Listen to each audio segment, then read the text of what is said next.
दोस्तों, B Kumar study पर आप सभी का स्वागत है। आज हम हिंदी का 10 लेसन का ऑब्जेक्टिव लेके आए हैं और आपको यह विगत 5 वर्षों से मेरा अनुभव रहा है पढ़ाने का और मैंने पढ़ाया है। 90+ रिजल्ट देने वाली यह संस्था है, इसलिए आप वीडियो को स्किप नहीं कीजिएगा। वीडियो आपको जीवन में ज़रूर से ज़रूर अच्छा नंबर दिलाएंगे, यही हम कामना करते हैं। तो वीडियो ज़रूर देखिएगा। चलिए देखते हैं। तो जिंदा है तो के लेखक कौन है, एग्जाम में पूछेगा तो क्या है? शंकर सलेन। याद रखने का कुछ ट्रिक है दोस्तों। जिंतु जिंदा यानी मरा है, उसको जिंदा कौन कर देगा? शंकर बाबा। तो याद रहेगा शंकर सलेन। फिर क्वेश्चन पूछेगा तो जिंदा है तो क्या है? तो क्या है दोस्तों? यह कविता है। क्या है? कविता। अगला क्वेश्चन देखिए, तो जिंदा है तो जिंदगी के जीत में खाली स्थान कर। तो क्या कर? यकीन कर। क्या कर? यकीन। फिर अगला ऑब्जेक्टिव आपसे पूछ लेगा, अगर कहीं है स्वर्ग तो उतार ला। ऐसे ही खाली स्थान दे देगा, पर तो कहाँ उतार ला? जमीन पर। अगला देखिए दोस्तों, ये गम के है और खाली स्थान दिन, सितम के है और खाली स्थान दिन। तो कितने दिन है? 4 दिन। अगला ऑब्जेक्टिव देखिए दोस्तों, 1000 भेष धर के आई है मौत तेरे खाली स्थान पर। तो द्वार पर। 1000 भेष धर के कहाँ है मौत? तेरे द्वार पर।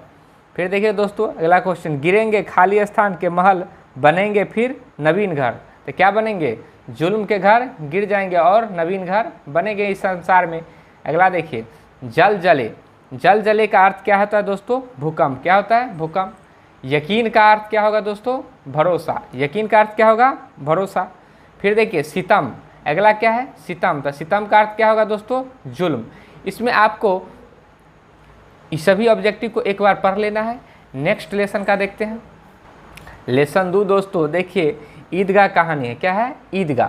तो ईदगाह कहानी किस पर आधारित है? यह बच्चों पर आधारित है, अर्थात बाल मनोविज्ञानिक। एक बच्चा है जिसका नाम हामिद, उसका बचपन में माता पिता मर जाता है और उसका बारे में बहुत अच्छे से वर्णन किया गया है। उस बच्चा के जीवन में क्या बीतता है, पूरी कहानी बताया गया है। देखिए दोस्तों, रमजान कितने दिनों के बाद ईद आई? कितने दिनों के बाद आते हैं? 30 दिनों के बाद। यह क्वेश्चन बिहार बोर्ड में अनेकों बार पूछ चुका है। अगला क्वेश्चन देखिए, ईद त्योहार किस धर्म से संबंधित है दोस्तों? मुस्लिम धर्म से। किस धर्म से संबंधित है? मुस्लिम धर्म से। आगे देखिए, महमूद के पास कितने पैसे थे? तो 12 पैसे। कितने पैसे थे? 12 पैसे। अगला है मोहसिन। मोहसिन के पास कितने पैसे थे? 15 पैसे। आप एग्जाम में जाइएगा भूल जाइएगा, महमूद के पास 12 मारे कि 15 मारे। तो देखिए महमूद, नाम लेने में आपको आसानी हो रहा होगा, महमूद। तो देखिए यहाँ लिखने में भी है 12, तो ये भी आसान है। मोहसिन, नाम भी लंबा और पैसा भी लंबा। तो कितना है? 15 पैसा। एग्जाम में फंसिएगा, कहेगा महमूद के पास पैसा कितना था, रुपया कितना था? तो पैसा था, रुपया नहीं था। तो याद रखना 12 पैसा। आगे देखिए, हामिद के पास कितने पैसे थे? 3 पैसा। एग्जाम में आएगा हामिद के पास कितने पैसे थे? आपको लगेगा क्वेश्चन एकदम आसान आया, मरा मार के चले गलती। पहला ऑप्शन देगा 3 रुपया, खट सनी मार दीजिए 3 रुपया। मर यहाँ क्या है? 3 पैसा। याद रखिएगा। हामिद की उम्र कितनी थी? तो हामिद की उम्र दोस्तों 4 से 5 वर्ष थी। हामिद के पिता किस बीमारी से मर गया? तो मर गया था हैजा से। हामिद की अम्मी किस बीमारी से मर गई थी? पीलिया। उसी को गांव भर में जॉन्डिस कहता है और साइंस में इसे हेपेटाइटिस कहा जाता है। अगला क्वेश्चन पूछेगा, अमीना कोठरी में क्या कर रही थी? ये 2022 में पूछ चुका है। क्या कर रही थी? रो रही थी।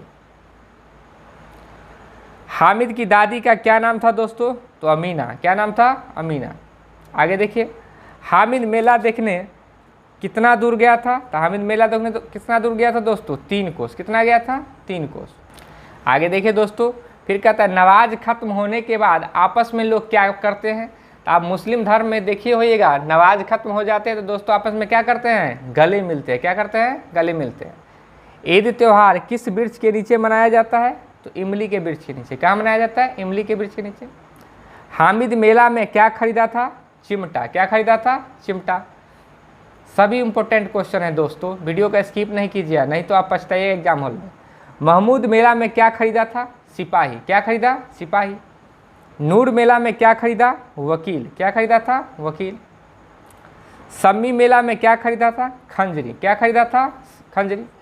मोहसिन मेला में क्या खरीदा था? भिश्ती। मोहसिन मेला में क्या खरीदा दोस्तों? भिश्ती। खिलौना किसका बना था? तो मिट्टी का बना था। किसका बना था? मिट्टी का। देखिए सब खिलौना कितने पैसे के थे? 2-2 पैसे के थे। कितने पैसे के थे? 2-2 पैसे के। अगला ऑब्जेक्टिव देखिए, सिजदे का अर्थ क्या होता है? सिर झुकाना। क्या होता है? सिर झुकाना। पैबोज का अर्थ क्या होता है? पैर को चूमना। पैबोज का अर्थ क्या होता है दोस्तों? पैर को चूमना। हामिद ने चिमटा को क्या क्या नाम दिया? तो हामिद ने चिमटा को नाम दिया था बंदूक, मंजीरा, रुस्तम हिंद, बादशाह, सभी खिलौने का अर्थात बादशाह। अगला लेसन है दोस्तों कर्मवीर। नाम से ही स्पष्ट है कर्मवीर, जो कर्म करने में वीर होता है उसी को क्या कहते हैं? कर्मवीर। इसका लेखक है अयोध्या सिंह उपाध्याय हरिऔध। और कर्मवीर क्या है दोस्तों? कविता। देखिए इसमें कुछ ऑब्जेक्टिव आपको जो एग्जाम में बार बार पूछा गया है उसको हम देखते हैं। उज्ज्वल का अर्थ क्या है? चमकीला। क्या है? चमकीला। कर्मवीर किस पर विश्वास करता है? अपने कर्म पर। कभी भी ईश्वर में वह विश्वास नहीं रखता है, अपने कर्म पर विश्वास रखता है। चांदनी का अर्थ क्या है? शीतल। क्या है? शीतल। कर्मवीर कांच को अपने मेहनत से क्या बना देता है? उज्ज्वल रतन। मतलब जो कांच है जिसको आदमी थोड़ा चमकीला नहीं समझता है, उसी प्रकार अगर आप जीवन में मेहनत कीजिएगा तो क्या बन जाएगा? एक दिन उज्ज्वल रतन बनिएगा। कर्मवीर पर्वत काट के क्या बना देता है? सड़क। क्या बना देता है? सड़क। उस पर्वत को काटता है जहाँ से सड़क निकलना मुश्किल है, वहाँ भी सड़क बना सकते हैं कर्मवीर। कर्मवीर मरुभूमि में क्या बहाते हैं? नदियाँ। मरुभूमि उसको कहते हैं जहाँ कोई भी नदियाँ नहीं होता है, पानी के लिए लोग तरसते हैं, वहाँ भी वह नदियाँ बहा देते हैं। कर्मवीर के जीवन में जहाँ उलझने पड़ते हैं वहाँ वह क्या करते हैं? तो नया उत्साह। जीवन में अगर आपको उलझन पड़ रहा है दोस्तों, क्या करना चाहिए? नया उत्साह के साथ आगे बढ़ना चाहिए। कर्मवीर के लेखक कौन है? कर्मवीर के लेखक कौन है दोस्तों? अयोध्या सिंह उपाध्याय हरिऔध। याद रखना है। हरिऔध किनका उपनाम है? एग्जाम में पूछ लेगा तो अयोध्या सिंह का। कर्मवीर क्या है दोस्तों? कविता। कर्मवीर भीड़ में चंचल बनते हैं क्या? अगर आप कहीं बैठे हुए आपको बिना बजाए नहीं बजना चाहिए, यानी कर्मवीर भीड़ में चंचल नहीं बनते, कभी भी नहीं, न बोलना चाहिए। कर्मवीर कार्यस्थल को कभी पूछते हैं? नहीं। कर्मवीर जो होता है वो कभी कार्यस्थल को नहीं पूछते हैं से कितना दूर है और कितना हमको तय करना है, नहीं। कर्मवीर आजकल कर समय बिताते हैं? नहीं। अपना काम समय से करना चाहिए, भले आपको जो कहे समाज। अगला लेसन दोस्तों बाल गोविंद भगत है। चलिए इसको देखते हैं। बाल गोविंद भगत क्या है पूछेगा एग्जाम में? क्या है? रेखा चित्र। क्या है? रेखा चित्र। बाल गोविंद भगत के लेखक कौन है दोस्तों? रामवृक्ष बेनीपुरी। बाल गोविंद भगत देखने में कैसा आदमी था? गोरा चिट्टा, मझले कद का, न ज़्यादा लंबा न ज़्यादा छोटा। बाल गोविंद भगत की उम्र कितनी थी दोस्तों? 60 वर्ष। कितनी थी? 60 वर्ष। बाल गोविंद भगत कैसा टोपी पहनते थे? कबीरपंथी। कैसा टोपी पहनते थे? कबीरपंथी। बाल गोविंद भगत कैसा कंबल रखता था? काला कंबल। एग्जाम में पूछ चुका है बाल गोविंद भगत कैसा कंबल रखते थे, क्या मार के आना है? काली कंबल। बाल गोविंद भगत कैसा चंदन लगाते थे? रामानंदी चंदन। कैसा चंदन लगाते थे? रामानंदी चंदन। बाल गोविंद भगत गला में किसका माला पहनते थे? तुलसी का माला पहनते थे। बाल गोविंद भगत किसको साहब मानते थे? तो कबीर को साहब मानते थे। किसको साहब मानते थे? कबीर को। वही कबीर जो रामानंद जी के शिष्य रह चुके हैं। बाल गोविंद भगत के घर से कबीर मठ कितना दूर था? 4 कोस। कितना दूर था? 4 कोस। बाल गोविंद भगत क्या बजाते थे? खंजरी। क्या बजाते थे? खंजरी। बाल गोविंद भगत की प्रभाती कब शुरू होती थी? कार्तिक में। बाल गोविंद भगत की प्रभाती कब शुरू होती थी? कार्तिक में। बाल गोविंद भगत की प्रभाती कब खत्म होती थी? फागुन में।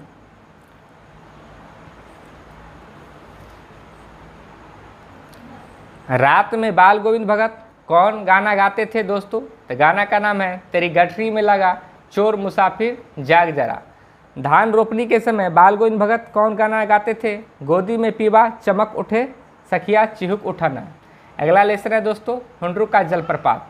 क्या है? हुंडरू का जलप्रपात। देखते हैं हुंडरू के जलप्रपात के लेखक कौन है दोस्तों?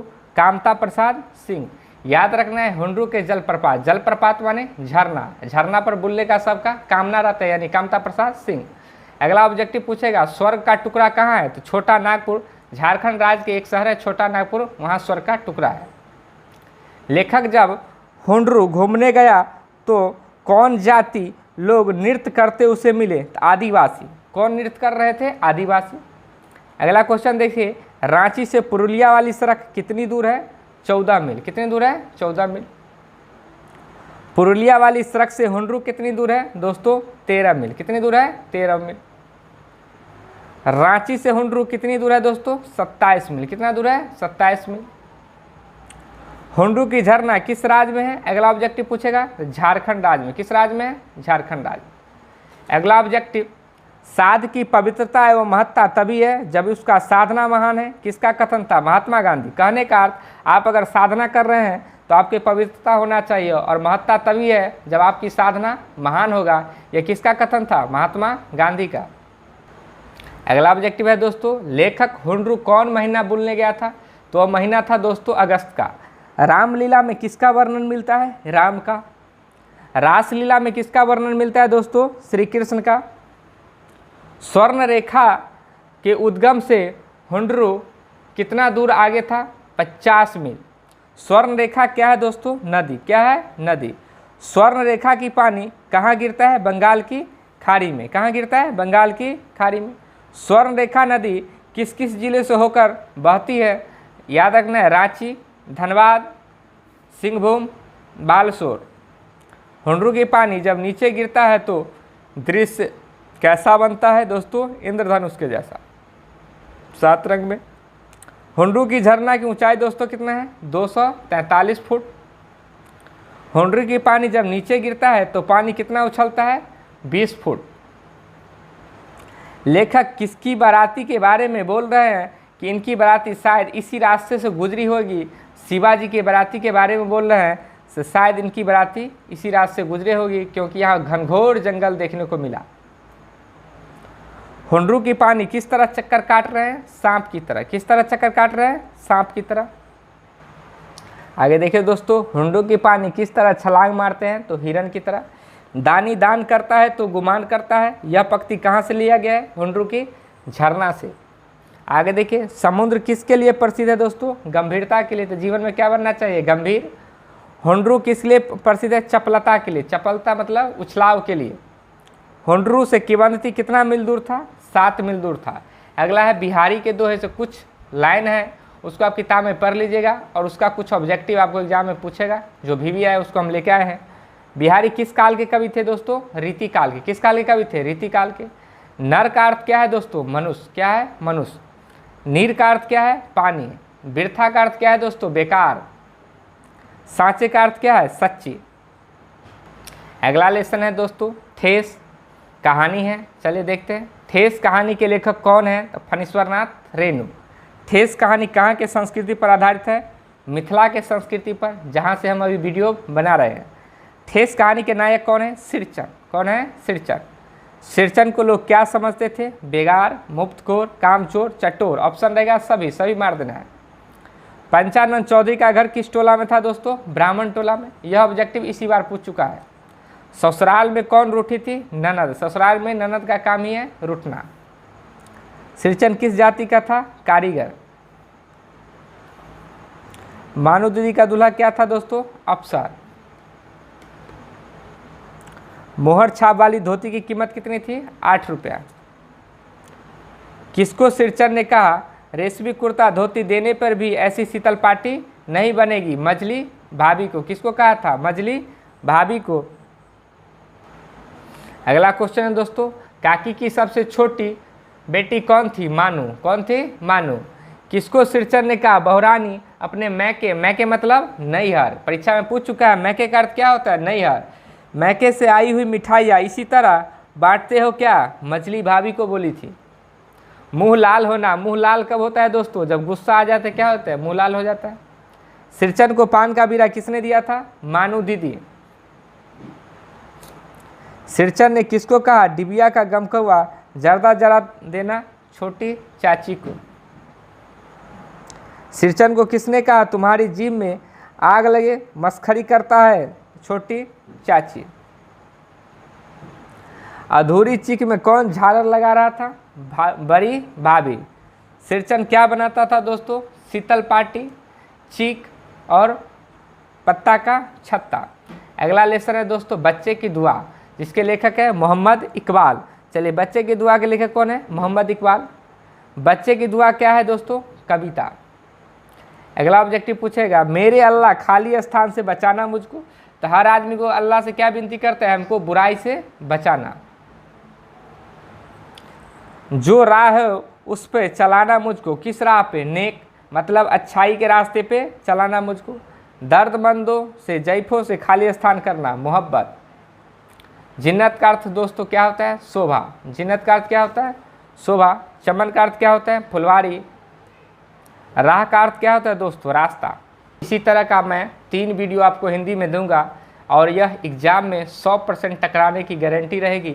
वीडियो को शुरू से अंत तक ज़रूर देखिएगा कि उसके इससे बाहर कुछ नहीं जाएगा, एकदम 100% गारंटी है। इसलिए आप वीडियो को शुरू से अंत तक ज़रूर देखिएगा। धन्यवाद। एक बार ज़रूर चैनल को सब्सक्राइब कीजिएगा और लाइक